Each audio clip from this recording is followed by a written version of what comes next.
स्वीकृति। अगर ये स्वीकृति आप करते चले जाएं, जो श्रवण कर रहे हैं, तो सच्ची मानिए ये भ्रम खत्म हो जाएगा कि बहुत काल जब साधना करे तब ऐसी बात आती है। हम लोग तो गृहस्थ हैं, संसारी हैं, विषयी हैं, आदि आदि। आपने स्वीकृति ही आप गलत ढंग से कर रहे हैं, स्वीकृति ही आपने सही नहीं की। हम गृहस्थ हैं, हम अमुक हैं, हम सब देह भाव की स्वीकृति। प्रभु कह रहे हैं ममैवांशो, तू मेरा अंश है, मेरा बच्चा है, मेरी आत्मा है। फिर ऐसा क्यों आप स्वीकृति नहीं कर रहे कि प्रभु मेरे हैं? सच्ची मानिए प्रभु ही अपने हैं, सच्ची मानिए प्रभु ही हमें बहुत प्यार करने वाले मित्र मिल गए, नहीं तो कोई नहीं है यहां, केवल भ्रम है। मानो प्रभु की बात को मान लो, निहाल हो जाओगे। वो इसीलिए बोल रहे हैं, इसीलिए बोल रहे हैं कि हम निहाल हो जाए, परमानंद में मगन हो जाए। प्रभु अर्जुन जी को कह रहे हैं सुख दुखे समय कृत्वा लाभा लाभो जया जयो। ये कर्म भूमि है, हमारा यहां जन्म हुआ है। अपने शुभ और अशुभ दोनों कर्मों को मिटा करके वो परम लाभ जो किसी कर्म से नहीं होता वो हम करें। वो कौन सा कर्म है जो हमें परम लाभ देगा? तो कह रहे हैं जय और पराजय में समान भाव रखना ही वो समता रूपी महान धर्म है जो तुम्हें बचा लेगा। बड़े से बड़ा शुभ कर्म भी फांसी ही है।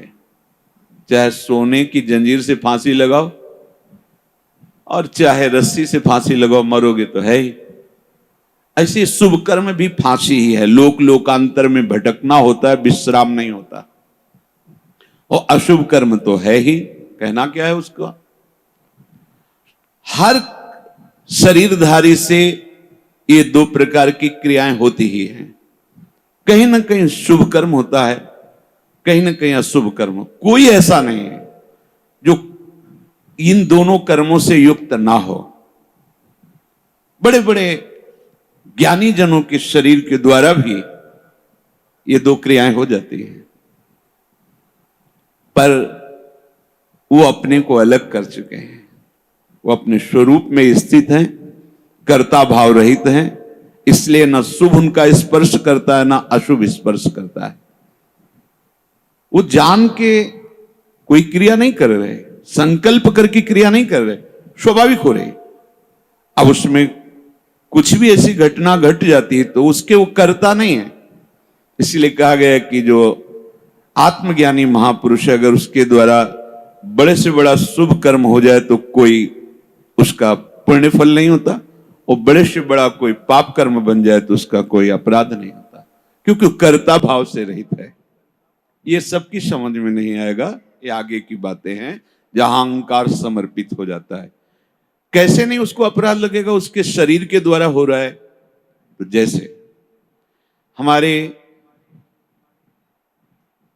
इस प्रदेश में जितने भी प्राणी वास करते हैं, फिर देश में, फिर हमारे विश्व में, तो हम एक प्रदेश से लेते हैं, कितना अशुभ कर्म होता है और कितना शुभ कर्म होता है। क्या आपको दोनों का दंड मिलता है या पुरस्कार मिलता है? या आपको हर्ष होता है या शोक होता है? या सुख होता है या दुख होता है? नहीं होता। क्यों नहीं होता? क्योंकि हमारा संबंध नहीं। हो तो रहा है, शुभ अशुभ कर्म हो रहा है प्रदेश में, देश में, क्योंकि कोई भी शरीरधारी कर्म किए बिना रह नहीं सकता। और जो शास्त्र सम्मत कर्म करते हैं वो भगवत मार्ग के पथिक होते हैं। वो साधारण उनकी गणना नहीं आती शुभ अशुभ में, वो तो भगवत धर्म का पालन करने वाले होते हैं। वो तो महात्मा होते हैं, भक्त जन होते हैं, प्रेमी जन होते हैं। वो त्रिगुणातीत अवस्था की तरफ उनकी गति होती है। पर साधारण प्राणी प्रायः क्रिया किए बिना रह नहीं सकता। क्रिया होती है, और क्रिया जब अहम से होती है तो कहीं ना कहीं लाभ बुद्धि, सुख बुद्धि होती है। इसके कारण वो ये समझ नहीं पाता है कि धर्म है कि अधर्म है। और बढ़ता चला जाता है। कहीं खूब पापाचरण होते हैं, कभी कोई संयोग बन गया तो पुण्याचरण भी होते हैं। लेकिन आपको क्या फर्क पड़ता है? पूरे विश्व में दोनों प्रकार के कर्म हो रहे हैं, आपको क्या फर्क पड़ता है? कुछ नहीं। क्यों? क्योंकि उसका हमारा कोई संबंध ही नहीं है। समझ लीजिए। तो ऐसे ही विश्व का एक ये नमूना है, स्थूल शरीर, सूक्ष्म शरीर और कारण शरीर। जो भगवत तत्व के ज्ञाता महापुरुष जन होते हैं, बिल्कुल जैसे तुम्हारा प्रदेश के शुभ अशुभ कर्म से कोई संबंध ना होने के कारण न हर्ष है, न शोक है, न दंड है, न पुरस्कार है, ऐसे ही इस शरीर के द्वारा हुए शुभ अशुभ कर्म उसे बांध नहीं सकते। जिसने अपने स्वरूप को अलग करके इनसे संबंध त्याग कर दिया है। हमें हर्ष शोक दूसरे की क्रियाओं से इसलिए नहीं होता कि हमारा संबंध नहीं। ठीक ऐसे इस शरीर से जब ज्ञान प्राप्त हो जाता है, बिल्कुल जैसे भगवान ने कहा कि पुराना वस्त्र त्याग कर नए वस्त्र को धारण करते। सांप ने केचुल छोड़ दी, कोई संबंध नहीं। पुराना वस्त्र फेंक दिया, उसे कोई जला दे, कोई कुछ करे, कोई संबंध नहीं। वो उत्तम जगह में रखा जाए या अधम जगह में, कोई संपर्क नहीं रहता। ये देहाभिमान होने के कारण, देह भाव होने के कारण हमें अपने कर्मों का भोग भोगना पड़ता है। अब हमको जो भगवान उपदेश कर रहे हैं कि इस कर्म जाल से कैसे मुक्त होना है, क्योंकि अवश्य में भोक्तव्यम कृतम कर्म शुभाशुभम, भगवत वाणी, भोगना पड़ेगा निश्चित। अब कोई ऐसा उपाय जो हम इन कर्मों के जाल से मुक्त हो सके। भगवान कह रहे हैं कि जो भी आपके द्वारा हो रहा है, पहली बात तो जो कर्म हो रहा है वो प्रमाणित होना चाहिए, गुरुजनों के द्वारा शास्त्र सम्मत। मनमानी आचरणों की यहां चर्चा नहीं। यहां जो है तस्मात् शास्त्रम प्रमाणम ते, आपका कोई भी कार्य बिना प्रमाण वाला नहीं होना चाहिए, मनमानी नहीं होना चाहिए। उसका प्रमाण किसी संत ने कहा है, आचार्य ने कहा है, गुरुदेव ने कहा है, भक्तों ने ऐसा कहा है, ऐसा हमारे बुजुर्गों ने कहा है, यह प्रमाणित होना चाहिए। अब उस कर्म का अनुष्ठान करते समय हमारे हृदय में लाभ की विशेष आकांक्षा होती है, उस कर्म की सफलता की विशेष आकांक्षा होती है। अगर आप प्रभु की इस वाणी को नहीं मानेंगे तो बहुत धोखा हो जाएगा हमसे, बहुत गलती हो जाएगी। जैसे जिसको लगता हो कि ये सुख दुख समय कृत्वा लाभा लाभो जया जयो, ये तो केवल विरक्तों के लिए भगवान कह रहे हैं, ऐसा नहीं। देखो सबको लाभ इसमें है। एक विद्यार्थी है, वो विद्या अध्ययन करता है पास होने के लिए, पूरा प्रयास करता है। किसी कारणों से, खेल में ज्यादा बुद्धि होने से, प्रमाद बुद्धि होने से, या प्रयासरत है उतना मानसिक प्रबलता ना होने से चूक हो गई, उत्तर नहीं दे पाया और परीक्षा में फेल हो गया। अब ये सूत्र उसको पता नहीं है, न घर वालों को पता है। अब उसे बोलते हैं कि इतना रुपया लगाया, इतनी फीस भरी और तू फेल हो गया। मानसिक उसके ऊपर दबाव डालते हैं। वो शास्त्र ज्ञान से रहित, विवेक रहित बालक विचार करता है, घर वाले भी असंतुष्ट हैं और पास भी नहीं हो पाया, अब क्या करें? बोले मर जाना अच्छा है। देखो कई ऐसी घटनाएं सुनने को मिलती कि अमुक विद्यार्थी फेल हुआ तो उसने आत्महत्या कर ली। ये क्यों हुआ? ये विवेक ना होने के कारण। ठीक है, इस बार फेल हुए हैं तो अगली बार हम प्रयास करें, जहां हमारी कमी रही। अगली बार भी फेल होते हैं तो केवल पढ़ करके, विद्या या अध्ययन करके ही जीवन रखना होता है क्या? अगर विद्या नहीं है तो वो जीवन नहीं है। अरे भाई ऐसा नहीं है, जीवन नष्ट करने का अधिकार तुम्हारा नहीं। किसी कार्य में असफलता होने पर अगर हम अपने जीवन को नष्ट कर देते थे तो बहुत बड़ा अपराध बन गया, बहुत बड़ी दुर्गति का कारण बन गया। हमें जो अवसर मिला था उन्नति का, हम अवनति में बदल दिया, बहुत बड़ी हमारी पराजय हो गई। इसलिए समता आना अति आवश्यक है। हमें तो लगता है कि सबको सत्संग सुनना चाहिए, भगवत प्राप्ति के लिए ही नहीं, समाज में जीने के लिए भी सत्संग की आवश्यकता है। आसुरी बुद्धि पशुता का नाश करने के लिए सत्संग समर्थ है। एक किसान है, हजारों रुपए लगा करके मेहनत करके, बहुत बड़ी मेहनत होती किसान की, बहुत मेहनत होती, बहुत बड़ा तपस्वी होता, वो जान नहीं पाता है अज्ञान की धरा में होने के कारण। जिस ठंडी में आप वस्त्र त्याग नहीं करना चाहते, पूरी रात रात पानी लगाता है गेहूं की खेती में, बड़ी मेहनत करता है। जब फसल काटने का समय आता है तो वर्षा और ओले हो जाते हैं, पूरी फसल नष्ट हो गई। कर्जा लेकर उसने खाद पानी लगाया था, बेटी का ब्याह करना है, बच्चों को पढ़ाना है, अब फसल नष्ट हो गई, कर्जा कैसे देंगे, परिवार का पालन पोषण कैसे करेंगे? इससे अच्छा है आत्महत्या कर लो। कई ऐसी घटनाएं,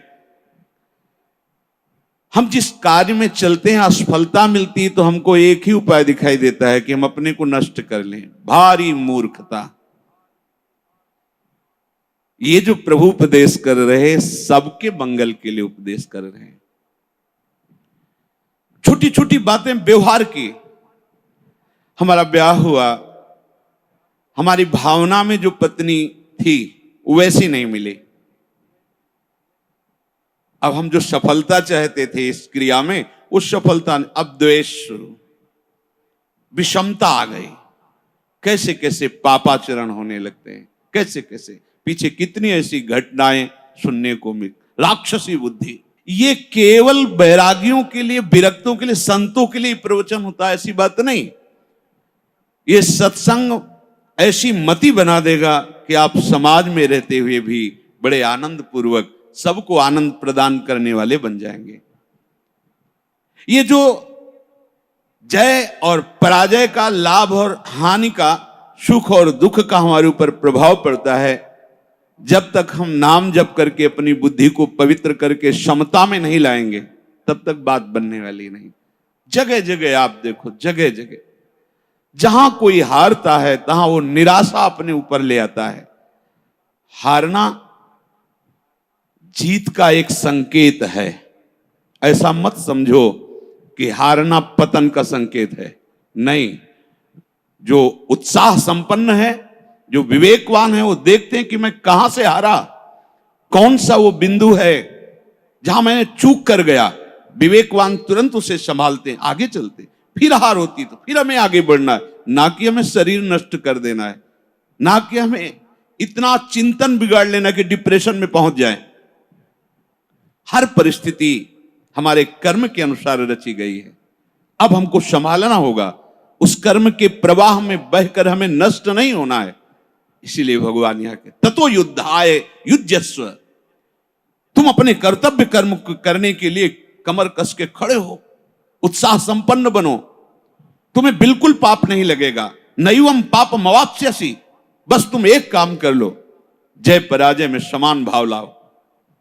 जो आपने माना हुआ लाभ है, अगर हमारा पूर्ण नहीं हो रहा है तो हमें निराश नहीं होना।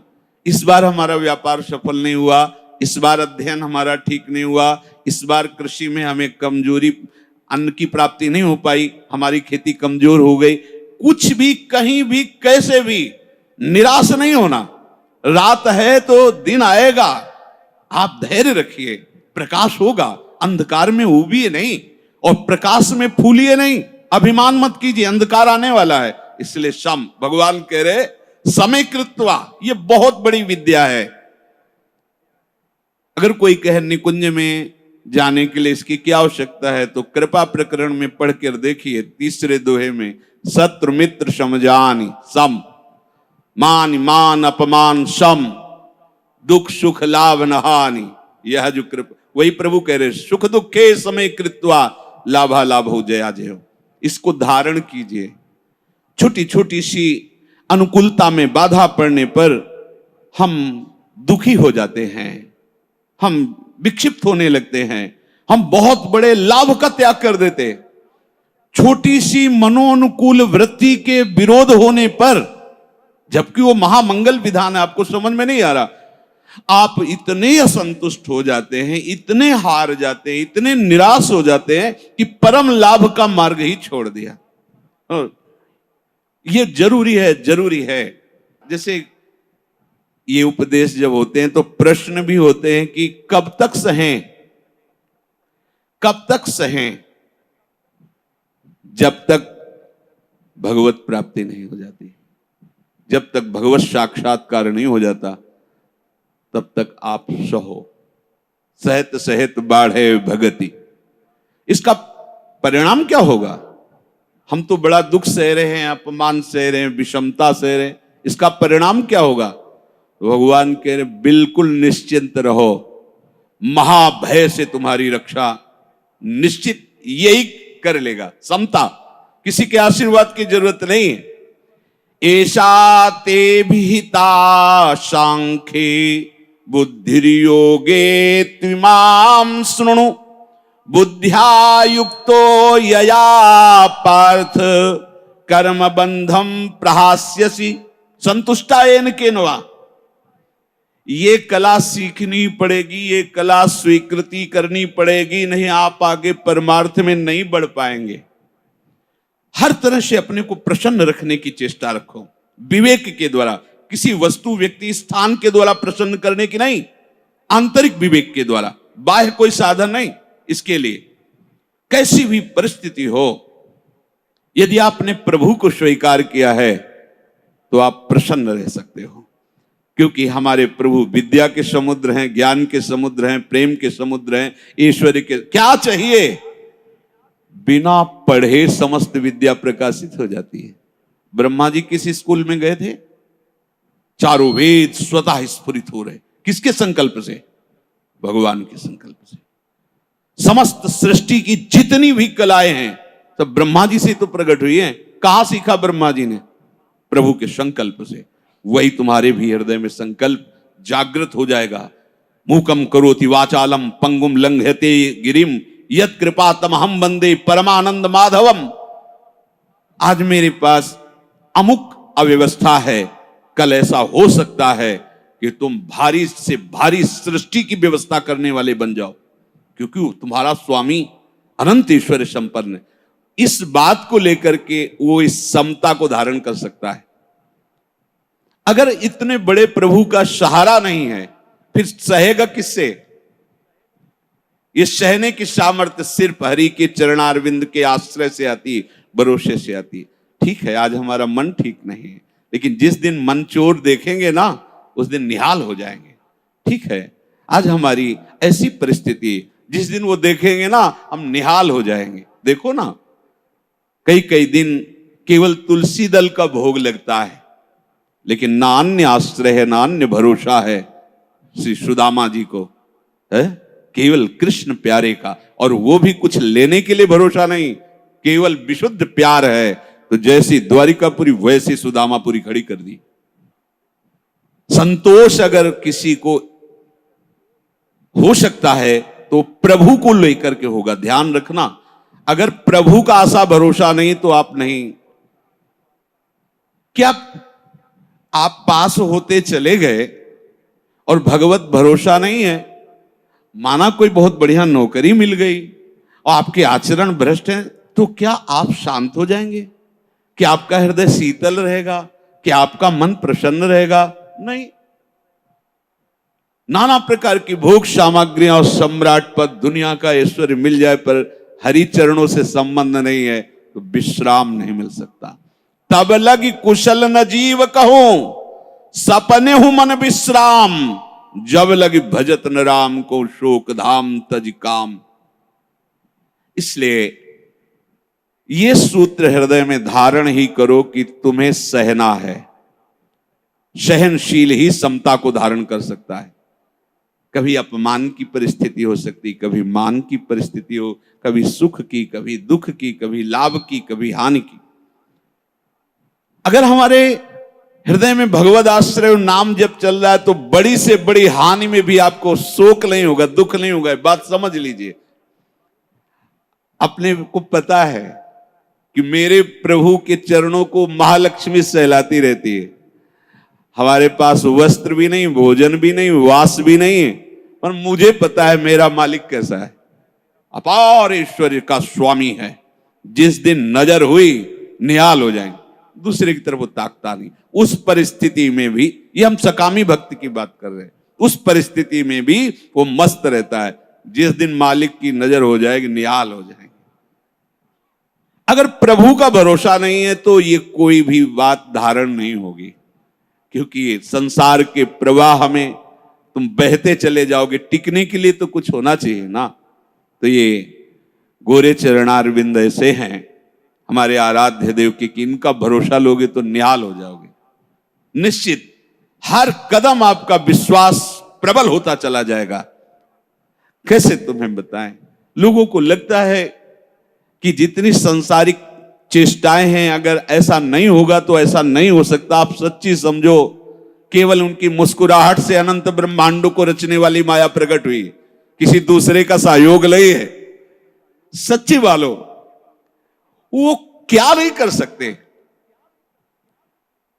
गरुड़ जी महाराज बड़े बड़े हजार हजार फण वाले सर्पों को ऐसे चीर के खा जाते हैं, और उनकी नजर हो जाए तो सांप का बच्चा गरुड़ को लील जाएगा। सांप का बच्चा गरुड़ को लील जाएगा, उनकी नजर हो जाए। अपार सामर्थ्यशाली मेरे हरि, अगर इनका भरोसा नहीं तो फिर आप ये धारण नहीं कर पाओगे। कौन सा ज्ञान ऐसा है जो हरि चरणों का आश्रय लेने वाले के हृदय में स्फुरित ना हो जाता हो। ये तो एक निमित्त मात्र होता है, जो स्वयं स्फुरित होता है वो हरि पढ़ाते हैं अंदर से बैठ करके, तभी वो माया के बंधनों से मुक्त हो। ये विश्वास मानो, चाहे आप गृहस्थ हो, चाहे विरक्त हो, विद्यार्थी हो, व्यापारी हो, किसान, कोई भी हो, बिना हरि का आश्रय लिए आप विश्राम को प्राप्त नहीं हो सकते। आप सुख चैन के लिए जीवन व्यतीत कर देते, लेकिन कहीं सुख चैन नहीं मिलता।